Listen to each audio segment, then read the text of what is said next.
Shur bashkëdhetar, teleshikues të pasqyrës shqiptare, ju uroj mirëseardhjen para ekranit të televizionit Omni One.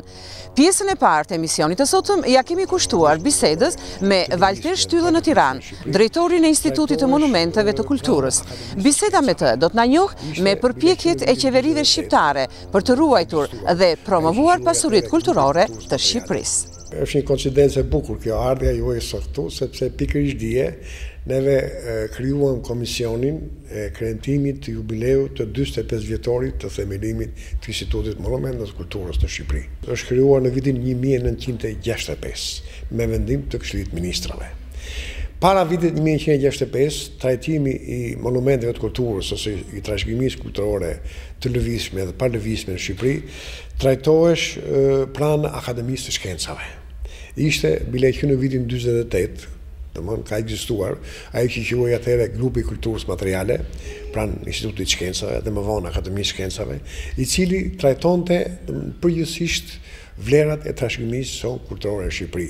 Dhe në vitin, siç thash, 1965, me vendim të Këshillit Ministrave, u shpall Instituti i Monumenteve të Kulturës. Një merit të madhe, të rëndësishme për krijim, për themelimin e këtij instituti e ka arkitekti Ganis Strazimiri, i cili është nga kuadrat e luftës, që ka studiuar për arkitekturë fillimisht në Itali dhe pastaj në Bashkimin Sovjetik, mas 45-s, dhe i cili, mund të themi me plot gojë, është nga pionerët e trajtimit e lëvrimit të fushës së mbrojtjes së trashëgimisë kulturore në Shqipëri.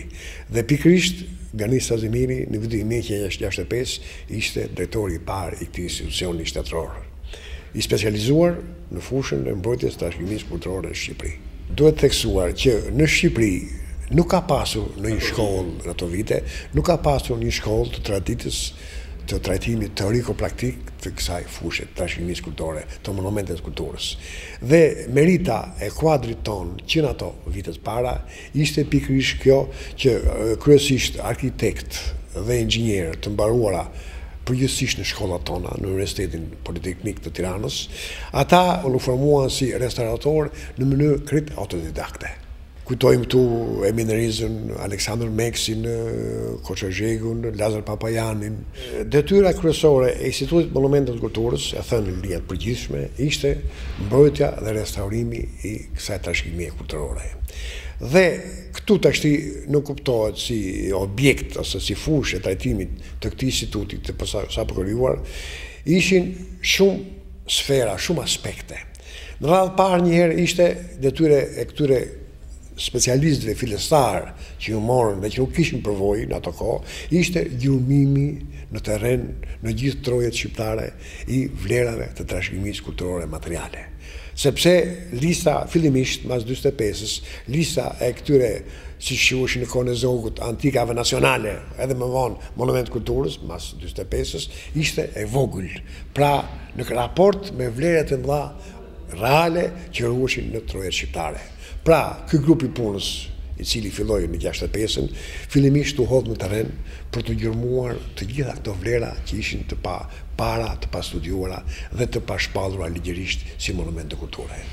Dhe me këto fushatat dhe me ekspeditat që u bën në terren në ato fillime të institutit, u plotësua dhe u zgjerua së tepërmi lista e monumenteve të kulturës në Shqipëri, të cilat mbrohen me ligj të veçantë nga shteti. Dhe natyrisht që të hartohesh kjo listë duhesh dhe aspekti legjislativ. Pra, u hartua ligji i trashëgimisë kulturore në Shqipëri, i cili ka një farë statuti dhe një farë rregullore për gjithë fushën e lëvrimit të kësaj pasurie kulturore në Shqipëri. Mbasi u formosua dhe u zgjerua lista e trashëgimisë kulturore e këtyre monumenteve të lëvizshme edhe të palëvizshme, atëherë filloi puna konkrete për trajtimin e tyre, pra për mbrojtjen, për konservimin, restaurimin dhe për studimin e tyre.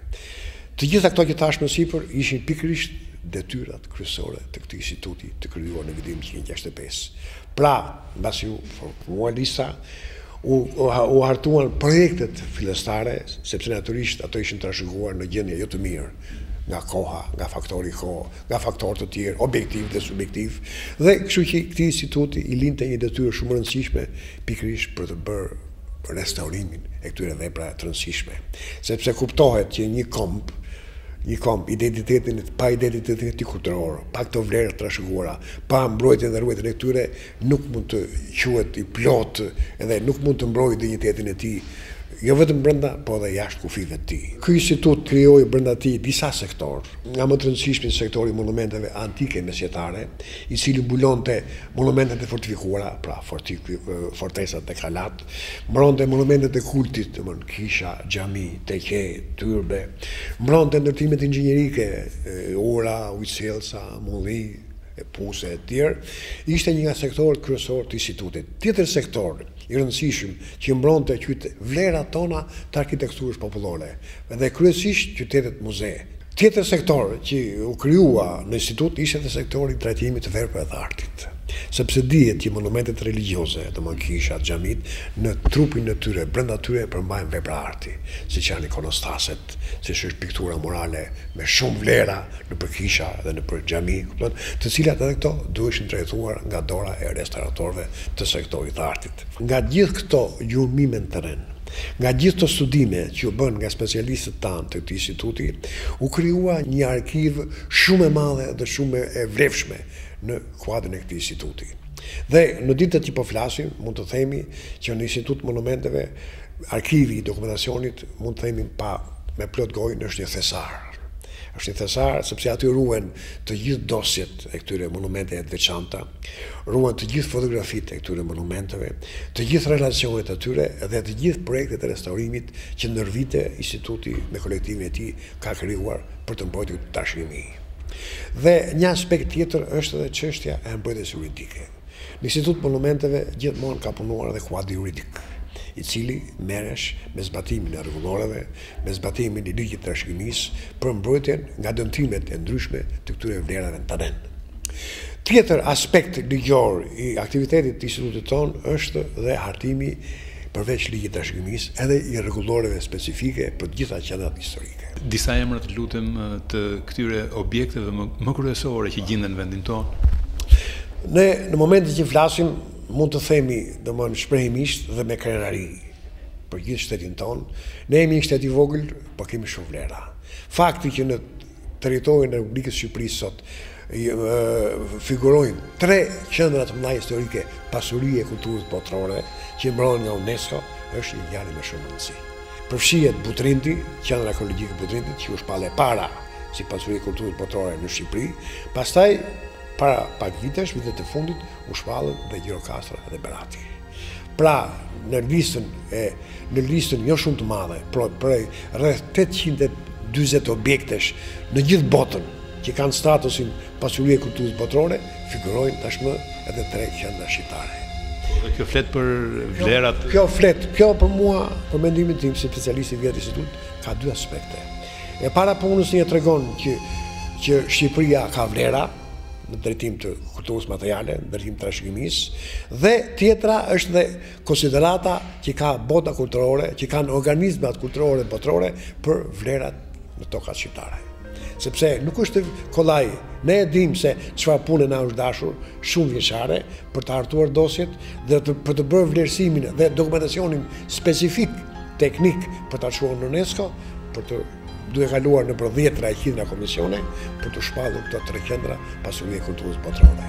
Përveç këtyre 3 qendra të rëndësishme që i shpjeguam më lart, sot në listën e trashëgimisë, në listën zyrtare të monumenteve kulturore në Shqipëri, përfshihen zyrtarisht rreth 1200 monumente, por po të përfshijmë sepse në listë për shembull Butrindi figuron si një qendër, ama brenda saj ka në 10 monumente, po kështu Apollonia, po kështu Bylici, po kështu Lezhë. Pra, po të bëjmë afërsisht një total të gjithë vlerave që përfshihen në qendrat tona historike, në komplekset muzeale dhe në objektet individuale, mund të shkojë kjo shifër, mund të kapi edhe rreth 2000 monumente që kanë status ligjor të mbrojtur nga shteti.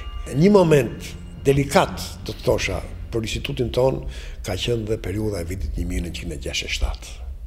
Atëherë kur u krye lufta është e quajtur kundër fesë, që u dha me porosi nga udhëheqja nga partia që të zhdukeshin religion fetare, siç e dimë që u zhdukën komunitetet fetare, u shkatruan.